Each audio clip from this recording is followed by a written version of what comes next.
नमस्कार।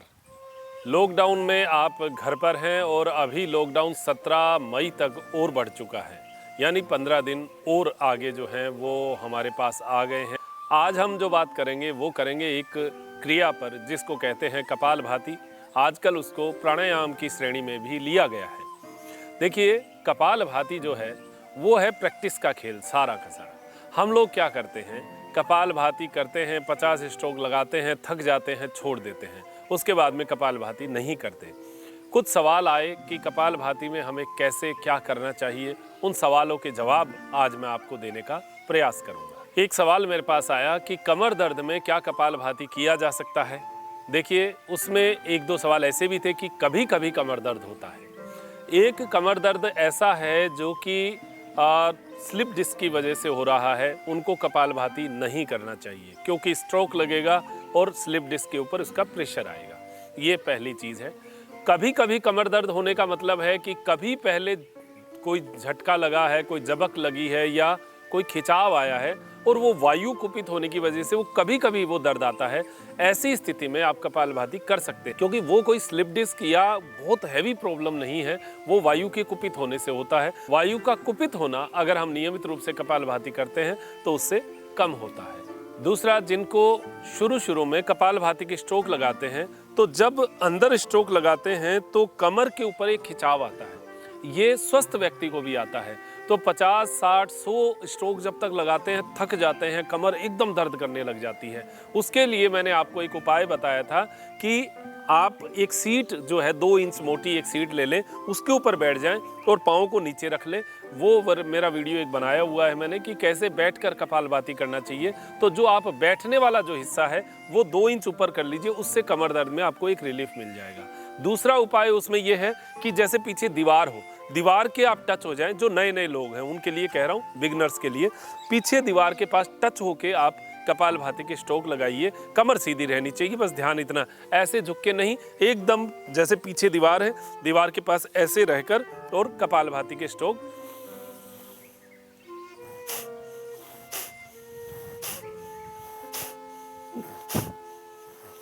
ऐसे स्ट्रोक आप लगा सकते हैं।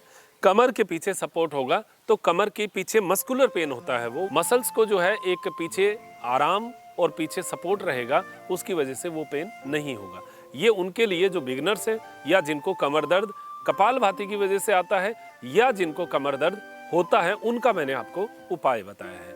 हाँ, जिनको सीवियर कमर दर्द है वो मैंने आपको बता दिया है, वो नहीं करें। कमर दर्द की बात आती है तो साइटिका भी बहुत लोगों को उसकी वजह से हो जाता है। तो जिनकी वेन खिंचती है उनके, देखिए, अगर बैठने की स्थिति में उनको खिंचाव आता है तो उनको इस स्थिति में बैठकर कपालभाति नहीं करना चाहिए, उनको वज्रासन में बैठकर करना चाहिए। लेकिन साइटिका को भी समझना पड़ेगा। जिनको 2-3 सालों तक कमर दर्द रहता है उसके बाद में साइटिका की सिम्टम शुरू होते हैं कई लोगों को। अगर ऐसा साइटिका का दर्द है तो उनको कपालभाति एक बार नहीं करना चाहिए। पहले उस स्थिति को सही अपने कंट्रोल में ले आइए, फिर कपालभाति करिएगा, क्योंकि कमर दर्द के प्रेशर की वजह से साइटिका का पेन है। हाँ, अगर किसी को वेन में पीछे से शुरुआत में ही वेन में ही पेन हो या पैरों में ही पेन हो तो ऐसे लोग कपालभाति कर सकते हैं। कई लोगों का सवाल ये था कि सुबह और शाम में कब कपालभाति कर सकते हैं। देखिए, बेस्ट समय जो होता है वो सुबह खाली पेट होता है, क्योंकि उस समय कोई प्रकार की वायु कुपित नहीं होती, हमारा पेट साफ होया हुआ होता है और हमारा ब्लड सर्कुलेशन एकदम क्लीन होता है और सुबह की वायु भी बहुत शानदार होती है। तो खाली पेट अगर सुबह सुबह कपालभाति किया जाए तो उसका इफेक्ट पूरे दिन हमें मिलता है। हाँ, जो सुबह नहीं कर पाए वो शाम को खाना खाने से 1-1.5 घंटे पहले कपालभाति कर सकते हैं। वो समय भी उपयुक्त समय है, लेकिन अगर बेस्ट कहा जाए तो सुबह खाली पेट किया हुआ कपालभाति ऊर्जा को ऊर्ध्व गति देता है और लाभ भी हमें बहुत अधिक मात्रा में करता है। कई लोग ऐसे भी हैं जो कहते हैं कि हम दिन में क्या कपालभाति कर सकते हैं। देखिए, भोजन जो है वो आपके पेट में नहीं होना चाहिए जब भी आप कपालभाति करते हैं, क्योंकि ये सारी की सारी आंतों की प्रक्रिया है, आंतों को खाली करने की प्रक्रिया है। तो आंतें खाली ही होनी चाहिए। तो 4-5 घंटे जो हैं वो भोजन किए हुए होने चाहिए या भोजन से 1-1.5 घंटे पहले होना चाहिए। तो जो लोग 1 बजे खाना खाते हैं और पेट लगभग खाली रहता है, सुबह जिन्होंने हल्का सा कोई ब्रेकफास्ट अंकुरित अनाज का या कुछ चने या ऐसा कुछ किया है, हैवी भोजन, हैवी नाश्ता नहीं किया है, वो लोग दोपहर में भी कपालभाति का 10 से 15 मिनट का स्ट्रोक लगा सकते हैं। लेकिन थोड़ा सा ध्यान ये रखना कि अगर गर्मी बढ़ती है तो नहीं करना, क्योंकि धूप जो है वो तेज होगी, गर्मी ज़्यादा होगी।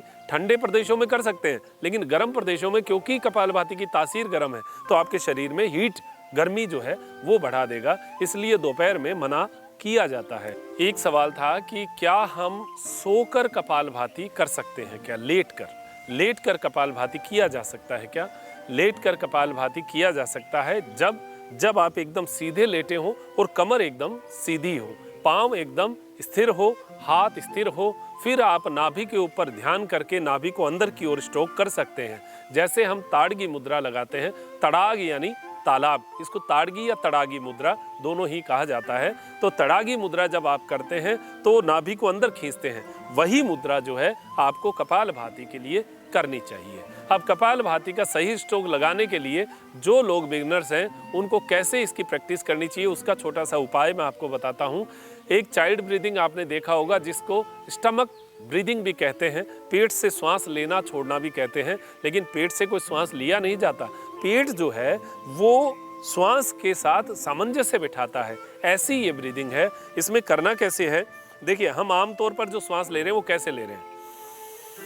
श्वास लिया तो देखिए क्या हुआ, फेफड़ा फैला, पेट अंदर गया, श्वास छोड़ा, चेस्ट नीचे गया, पेट बाहर आया, पेट फूला। ये सामान्य श्वास है, पूरे वर्ल्ड में ऐसे ही श्वास लिया जाता है, कोई अलग प्रक्रिया नहीं है। अब इसको चेंज करना है कैसे, जैसे बच्चा लेटा होता है, 1 साल तक के बच्चे का आप देखना, पेट जब श्वास लेगा तो उसका पेट फूलेगा और श्वास छोड़ेगा तो पेट सिकुड़ेगा। ये क्रिया बच्चे के द्वारा की जाती है, वो कपालभाति का आधा रूप है। तो वही क्रिया हमें भी करनी है। कैसे,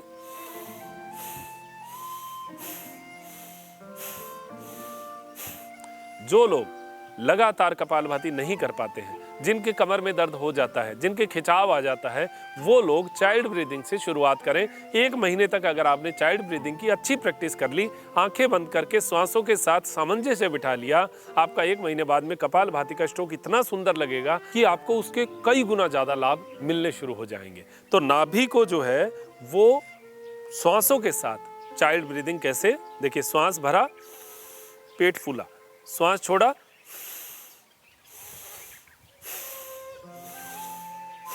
अब कपालभाति में क्या करते हैं,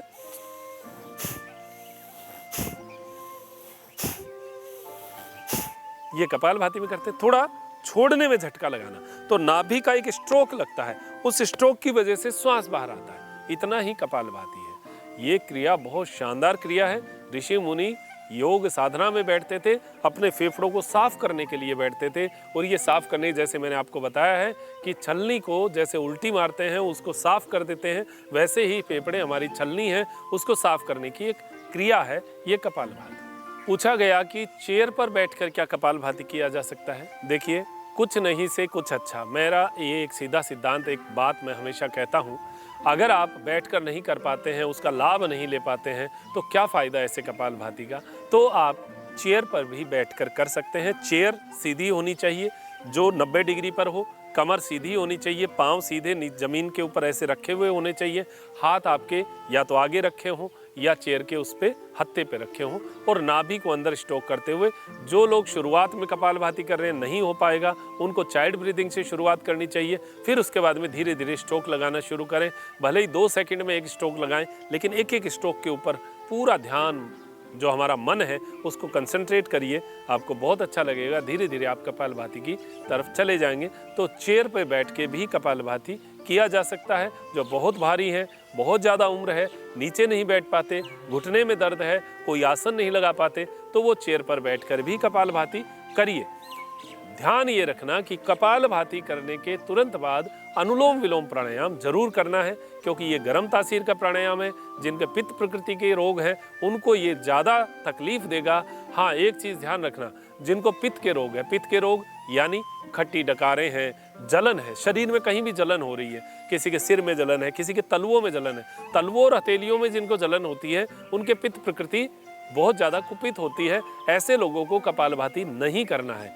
जिनके कफ संबंधी रोग हैं उनको कपालभाति जरूर करना है, यानी यहाँ से लेके यहाँ तक के रोग, यहाँ यानी फेफड़े से ऊपर, आमाशय में चले जाते हैं तो पित्त आ जाता है, यहाँ से यहाँ कफ होता है, तो फेफड़े से ऊपर और यहाँ तक के रोगों में जो है ये कफ प्रकृति के रोग होते हैं, उनमें कपालभाति लाभ करता है, कुछ विशेष परिस्थितियों को छोड़कर।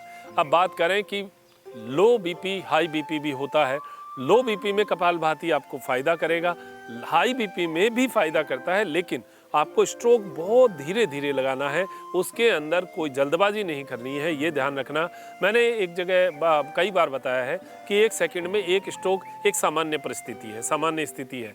कई लोगों के कमेंट आते हैं कि 1 सेकंड में एक तो बहुत तेज़ हो जाता है। देखिए, सबके अपने अपने विचार हैं, मैं उस पर कोई कमेंट नहीं करूंगा, लेकिन 1 सेकंड में एक स्ट्रोक एक सामान्य स्थिति है। कई लोग जो हैं वो 2 सेकंड में एक स्ट्रोक यानी 1 मिनट में लगभग 100 से 120 स्ट्रोक तक लगा लेते हैं। ये बहुत ज़्यादा स्पीड है, ये गर्मी बहुत बढ़ा देगा।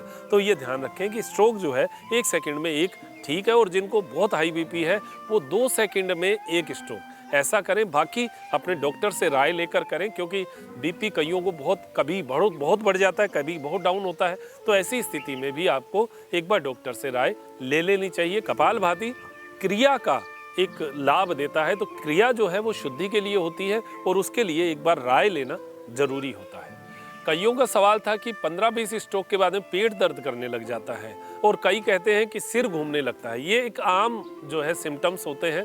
शुरू में जब कपालभाति करते हैं तो हमें इतनी तेज श्वास छोड़ने की आदत नहीं होती, शरीर को एक अचानक जोर लगाना पड़ता है, और ये प्रेशर जो है ये माइंड तक जाता है, इस वजह से सर दर्द जो है वो हो सकता है, कईयों को सिर घूमने लगता है। तो ऐसे लोग धीरे धीरे शुरू करें, जहां आपका सिर घूमना शुरू हो जाए, दर्द होना शुरू हो जाए, वहां रुक जाए। अगले दिन फिर अगले दिन दोबारा, आपकी कैपेसिटी 10-12 दिनों में बढ़ जाएगी। आप छोड़िए मत। कई लोग ऐसा होते हैं कि सिर घूमने लगता है तो सोचते हैं हमारे लिए कपालभाति बना ही नहीं। ऐसा नहीं है, आपका सिर घूम रहा है वहाँ छोड़ दीजिए, लेकिन अगले दिन फिर प्रयास कीजिए, आप देखेंगे कि उससे 1 मिनट ज़्यादा आपका हो जाएगा, या कुछ स्ट्रोक ज़्यादा आप अगले दिन लगा पाएंगे। तो ये चीज़ ध्यान रखना। पेट दर्द होता है, वो होता है कि आजकल पेट भरा पड़ा है सबका वायु से, और पेट वायु से भरा होता है। जब हम स्ट्रोक लगाते हैं तो एक खिंचाव आता है, ऐंठन सी आती है, वो ऐंठन जो है वो दर्द करती है। तो उस समय आप छोड़ दीजिए और चाइल्ड ब्रीदिंग शुरू कर दीजिए। अगर आप कर सकें तो चाइल्ड ब्रीदिंग से वो वायु जो है वो सेट हो जाएगी। 2-3 दिन 4 दिन करेंगे, पेट की वायु निकल जाएगी। कईयों को डकारें आती हैं, कपालभाति करते हैं डकारें बहुत शुरू हो जाती हैं। ऐसे लोगों को डकार जो है आना कोई गलत बात नहीं है, पेट की वायु सारी निकल रही है, और वो निकलने को कई लोग रोक लेते हैं। कई सोचते हैं अरे डकार आ रही है मैं तो छोड़ूंगा। डकार आने का मतलब है शरीर अपशिष्ट को बाहर निकालना है, निकालने दीजिए ना उसको। खाली तो कभी तो खाली होगा। ये टंकी भरी कर रखी है हमने, जो कंप्रेशर वाली टंकी होती है वो अपनी पूरी प्रेशर निकाल देगी तो ढीली तो पड़ेगी। जैसे प्रेशर कुकर होता है, सीटी निकलने के बाद में खाली हो जाता है, शरीर में भी वैसा ही ये भरा पड़ा है, उसको निकलने दीजिए, डकारें आ जाने दीजिए। 2 दिन 3 दिन 4 दिन 5 दिन 10 दिन तक आ जाएगी। उसके बाद में आपको लगेगा कि पेट एकदम से खाली हो गया है। हाँ, जहाँ आपको खिंचाव, जहां आपको तनाव, जहां चक्कर, जहां सर दर्द आए वहां रुक जाइए। जहां पेट में मरोड़े आने शुरू हो जाए वहां रुक जाइए, अगले दिन दोबारा करिएगा। वो सब शरीर अपने आप संयमित कर लेगा, शरीर अपने आप उसको ठीक कर। अब हमारा आज का आखिरी सवाल कि पहले क्या करें, आसन, प्राणायाम या ध्यान? देखिए, इसका एक सीधा नियम है जो पतंजलि योग सूत्र में दिया है। यम, नियम, आसन, प्राणायाम, प्रत्याहार, धारणा, ध्यान, समाधि। इसमें यम और नियमों का जो आजकल इतना प्रचलन नहीं हो पाता, क्योंकि पहले गुरुकुल व्यवस्था में यम और नियमों का प्रचलन करते थे। यम में सत्य, अहिंसा, अस्तेय, परिग्रह, ब्रह्मचर्य, ये 5 यम हैं जो कि एक योगी को अपनाने होते थे। नियम जो है वो गृहस्थ भी होता था, और जो आम भी व्यक्ति है उसको इन नियमों को पालन करना होता था, जैसे शौच, संतोष, तप, स्वाध्याय, ईश्वर, प्राणिधान। ये 5 नियम जो फॉलो करता था वही आसन कर पाता था। लेकिन आजकल वो फॉलो हो पाए नहीं हो पाए, लेकिन आप आसनों को कर सकते हैं। तो सबसे पहला हो गया आसन, उसके बाद में हो गया प्राणायाम। जो आसन कर लेता है वो प्राणायाम की सीढ़ी पर चला जाता है, और जो आसन प्राणायाम दोनों को सिद्ध कर लेता है वो ध्यान की सीढ़ी पर जाता है। तो ये 3 स्टेप हैं, आप इन्हीं स्टेप को फॉलो करें। जब आप आसन और प्राणायाम बहुत अच्छी मात्रा में कर लेते हैं तो राजयोग के अंतर्गत जो ध्यान की स्थितियां आती हैं वो ध्यान भी आप लगा सकते हैं, लेकिन आसन और प्राणायाम अगर किया होता है तो ध्यान बहुत अच्छा लगता है, बहुत कंसंट्रेट जो है वो व्यक्ति हो जाता है। ये आज के कुछ सवाल हमने कपालभाति के ऊपर लिए। तो अब मेरे साथी नरेश जी शर्मा के साथ मुझे डॉक्टर मनोज योगाचार्य को दीजिए इजाज़त। त्रिनेत्र टीवी के लिए नमस्कार।